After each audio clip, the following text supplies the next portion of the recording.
आज मैं जो आपको सुनाने जा रहा हूं ये हम सब के साथ पहले भी कई बार हो चुका है और जरूर हुआ होगा। लेकिन जो ये कहानी पूरी सुन लेगा, पूरी उम्मीद करता हूं कि उसके साथ ये दोबारा नहीं होगा।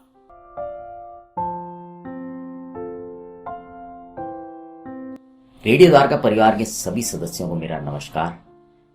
पंडित जी ने पूजा में आए सभी लोगों को इकट्ठा होने के लिए कहा, क्योंकि वो हवन की तैयारी पूरी कर चुके थे। सब लोग आके बैठ गए और सबको हवन की सामग्री दे दी गई।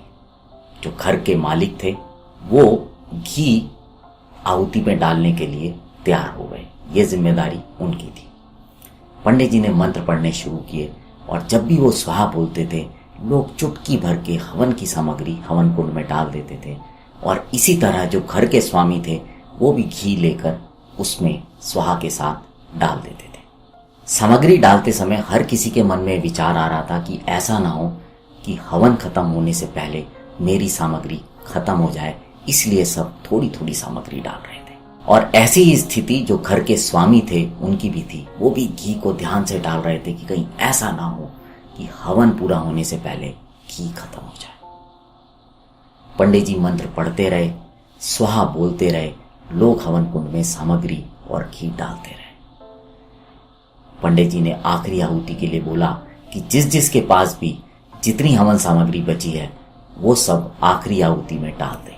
और जो घर के स्वामी थे उनको बोला कि वो इस आहुति में जितना घी बचा है उसको समर्पित कर दें। आखिरी आहुति दी गई, सब ने अपनी अपनी सामग्री डाल दी और घर के स्वामी ने सारा घी डाल दिया। एकदम से ही कमरे में, पूरे घर में धुआं धुआं भर गया, जिसकी वजह से वहां पर बैठना थोड़ा मुश्किल हो रहा था। सब धीरे धीरे करके बाहर निकलने लगे और थोड़ी देर, जब तक कि धुआं बाहर नहीं निकल गया, बाहर खड़े रहे। ये कहानी का पहला हिस्सा है जो कि हम सबके साथ कई बार हो चुका होगा।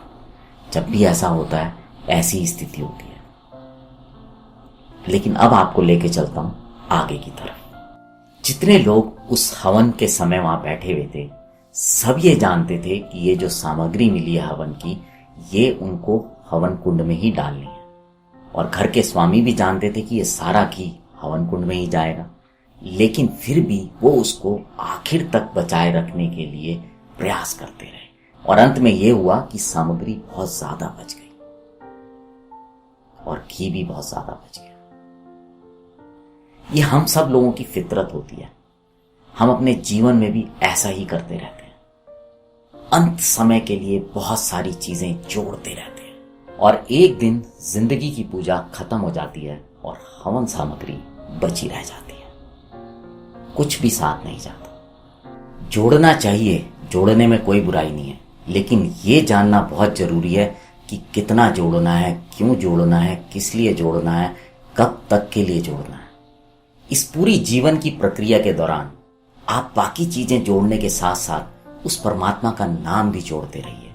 उसी अनुपात में उसको जोड़िए, क्योंकि जब आपकी आत्मा इस शरीर को छोड़कर जाएगी तो बाकी सारी सामग्री तो यहीं रह जाएगी, सिर्फ वो परमात्मा का नाम उस आत्मा के साथ जाएगा। अगर ये कहानी अच्छी लगी हो तो इसको लाइक कीजिएगा, इसको शेयर कीजिएगा और हमारे चैनल रेडियो द्वारका को सब्सक्राइब कीजिएगा। अब आपसे विदा लेता हूं। अगले हफ्ते फिर मुलाकात होगी किसी नई कहानी के साथ। तब तक बने रहें रेडियो द्वारका के साथ।